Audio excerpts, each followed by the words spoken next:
Hi YouTube! Welcome back to my channel! Merry Christmas and Happy New Year! Wow, soon. Ayan. So, ngayon, nag-decide kaming maglakad-lakad kasi well, maaraw as you can see. Tsaka, well, kailangan ng exercise. Ayan. So, kahit kaya nakaganito ako kasi ang lamig sa labas kahit maaraw. So, kailangan naka-layer up pa din. Ayan. So, yan. So, ang video na to, maglalakad-lakad lang kami around the neighborhood, tsaka sa may park area, ganon. Tapos dun sa may pond area din. So, i-tour ko na kayo sa neighborhood namin. Okay. So, yeah.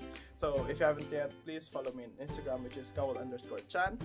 And on my Facebook page, which is Kawal_Travels. Ayan. Please don't forget to hit the subscribe button and the bell button para updated kayo sa new videos ko. Ayan. Ito na. Maglalakad na kami ang araw. Tsaka, naglakas loob na mag-vlog kasi walang tao. Tingnan naman. Walang tao. Kami lang ang naglalakad kasi malamig. Ang lamig. Actually, may trabaho pa ako mamaya. Night shift ako. Pero one night pa. So, okay lang yan ah. Kahit wala masyadong tulog. Kayang-kaya. Diba? Wala masyadong tao. It's either holiday or something. Ganyan, or busy sila. So, matapang na nagpa-vlog sa kalsada. Ganito yung mga bahay dito. Parang subdivision ang dating. Pero, newly built kasi itong area na to. So, dati, wala masyadong bahay dito, lang siya, isang malaking field dito, tapos nilagyan nila ng bahay. Yan, kaya maputik ang dito, yung mga lupa. Yan. Okay, wait lang. Maglalakad kami around sa pond area, sa may park. Yan, wala katao-tao. Pag sa Pilipinas, mga ganitong kasi nakahalid din naman yung mga bata. Usually, naglalaro na sila sa sa kalsada. Pero dito hindi. Nasa indoors lang sila. Ganyan. Very unusual kasi usually, pag maaraw, lumalabas sila ng bahay. Ganyan. Naglalakad-lakad, pumuntang park. Pero as you can see, wala tayong nakikita mga tao ngayon. Yan. So yan. Biglang. Yung bahay nila. Yan. Yung mga design nila dito. May aeroplano. Kita ba? Hindi. Kita na yan. Yun, ang aeroplano.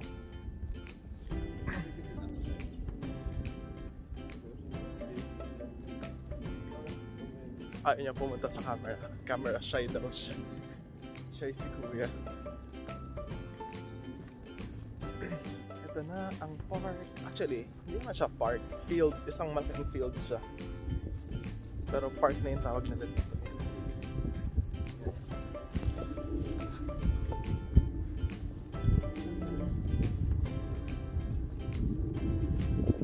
So maglalakad kami around this field.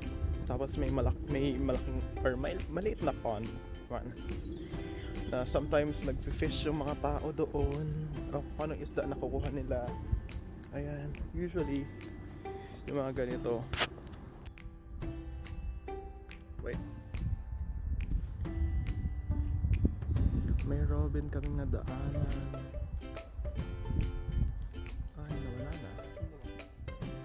Ganyan yung mga usual na mga ibon nila dito. May may baha.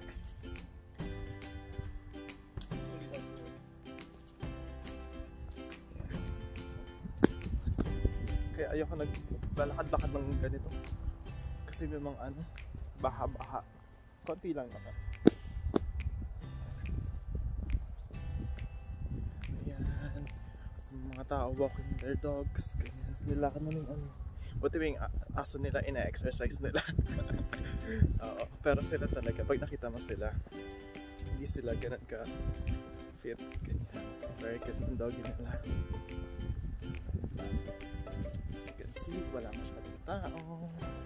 Ang liwanag. Konti pala ang tao. Yung mga nakalabas lang is yung may mga pets na dogs. Kasi nga, kailangan nilang i-exercise yung aso nila. Ewan ko kung nag-exercise din sila. Pero, ina-exercise nila lagi yung aso nila. Ayan. Ayan. Tapos also doon ng ano. Kasi ito yung pang mga bata. Ayan. May ano, playground ng bata. Ayan. May playground ng mga bata. As you can see, empty din. May isang bata doon. Lalaro siya mag-isa niya. Masaya na siya doon. Laro sila sa putik. Ganyan.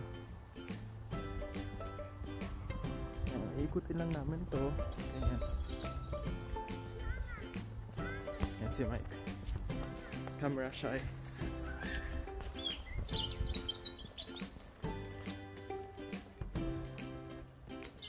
Ayun yung part nila. Kids playground, ganyan. Pero wala masyadong tao. Isang family lang ang lalaro. Well, isang child lang. Ayun si Mike, nauna na siya. Tapos yung mga usual na naglalakad ng mga aso nila. Kasi kailangan i-exercise. Pero, kita mo naman, okay itong aso. Matanda na din yung aso na to.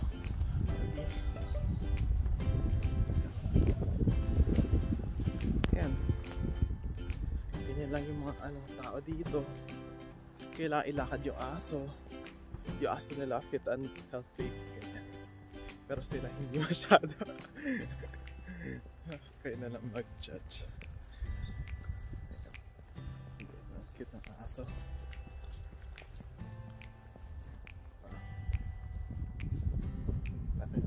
Walang snow. Gusto ko ng snow. Ayan ang liwanag talaga. Talagang tirik na tirik yung araw. Pero ayun, fish sila doon sa may likod. Ayun sila doon. Tapos may isa pang ulit na malaking pond dito. Wait lang. Sige, ito na yung malaking pond. Ayan. Ayan. Dito sila nangingisda. Minsan. Kung ano yung nakukuha nilang isda dito. Pero ang dumi-dumi kasi ng tubig dito. So hindi ko alam kung anong isda ang nakukuha dito. Plus free silang mangisda dyan. Ata. So ayan, ito si Kuya.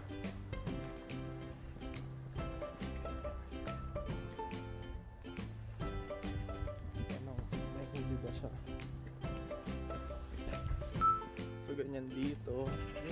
Ganyan yung mga pastime nila, mangisda dyan. Tapos nag-aantay kung may makuha. Ang dami nilang time. Gana. Parang hindi ko atabit na mangisdang ganyan. Kasi usually pag nag-fishing kami sa dagat, gano'n. Ayan.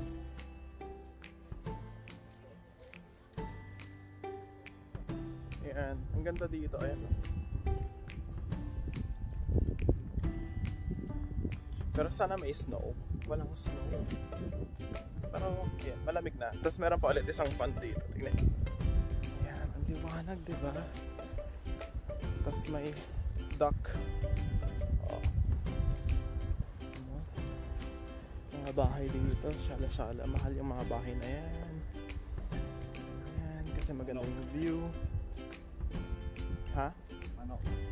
Which one? No, that's not manok. Manok doesn't swim. Can you imagine a chicken swim? Yeah, well, pigs swim in the Caribbean. Yeah. You never know. Yeah. Manok daw yun. Eh, duck yun. Ano ba yung duck? Pato. Pato ba yan?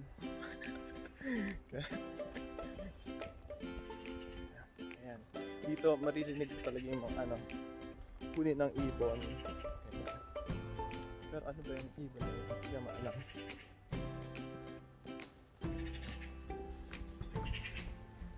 Diba? Yun na yun. Pastime na yan. Anong ibon yun? Oo, magpie. Kita niyo ba? Ayan o.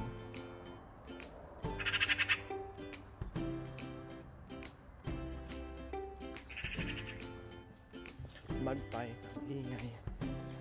Yan. Another field. Dito pag gumawa sila ng subdivision or pabahay nila, kailangan may laging park area yung ganito para hindi sila na-depressed. Ganyan. Sa Pilipinas naman, ano ka na lang, matibay naman ang natin, mental fortitude, kaya hindi tayo nasa-stress agad-agad ng ganun or nati-depress ng agad-agad sa mga yan, kung walang nature sila, madali silang ma-stress. Kaya eto, lakad-lakad, ganyan, fishing, kahit wala kang mahuli, basta may activity ka, ganyan, keep active. Yan. Tapos merong ganito, ayan, gusto mo tumalon, hindi matatalon. Viewpoint, tawag ba ng viewpoint yan? Ganyan. Tapos may ganon.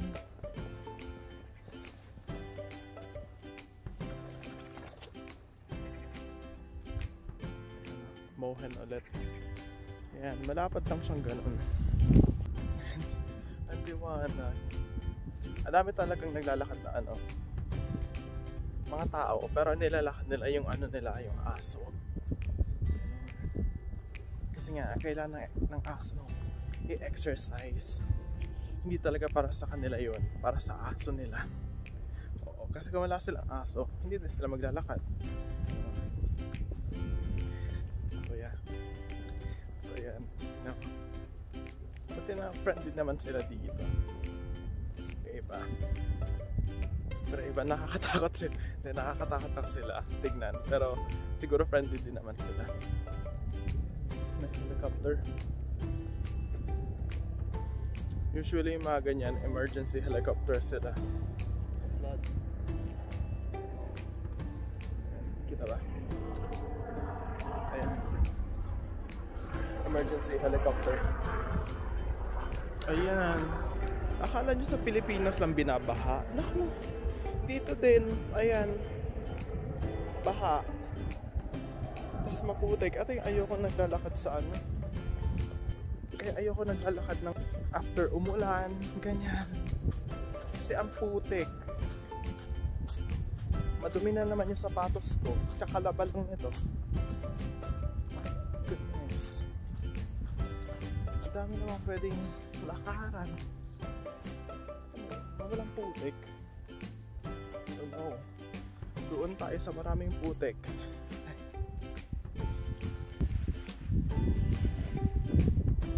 Sapatos ko.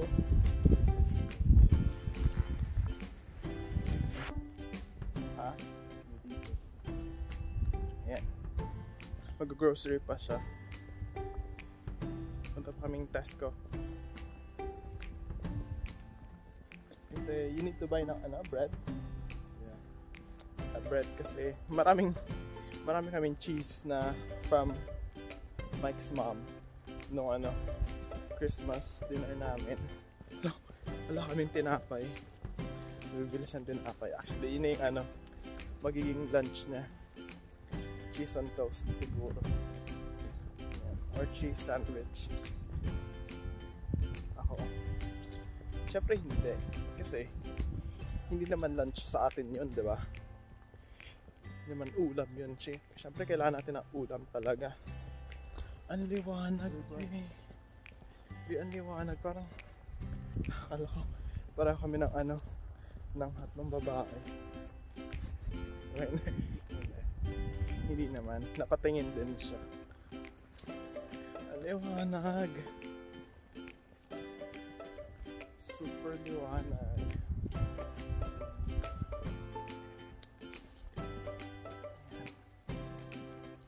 Diba, ang tahimik dito. Maririnig mo yung mga huni ng ibon.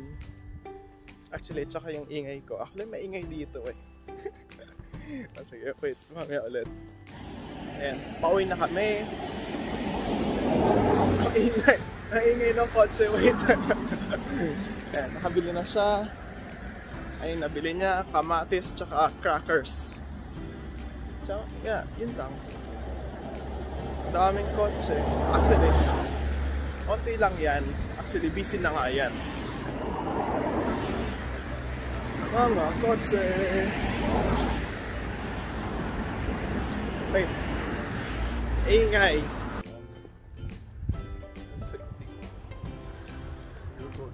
Yes. Ayan. Para tumahimik siya. Record mo siya. Yan, pauwi na kami. Kawawa naman yung snowman nila. Lasing yung snowman nila. Pauwi din kami. Maaraw din. Tahimik na.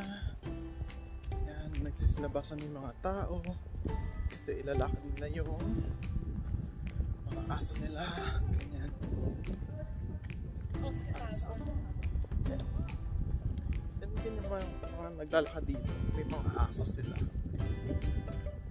Lumalabas kasi kailangan ilakad yung mga aso dito. Buti yung mga aso dito may exercise. Para yung mga tao wala. Sa street namin.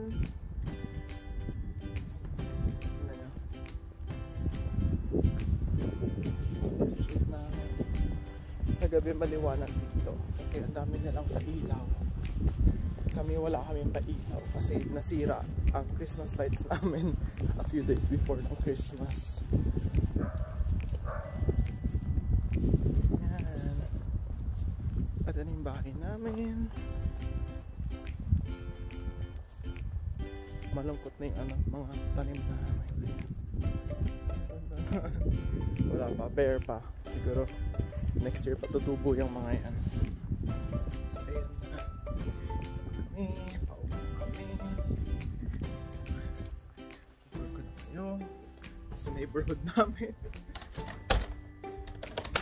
Walang lock yung back door na yung garden door na yan lang siya. So ayan, at ito na kami sa bahay. So kung na-enjoy nyo po yung video na to, please don't forget to hit the thumbs up. And if you haven't yet, please follow me on Instagram, which is Kawal_Chan, and on my Facebook page, which is Kawal_Travels. Ayan.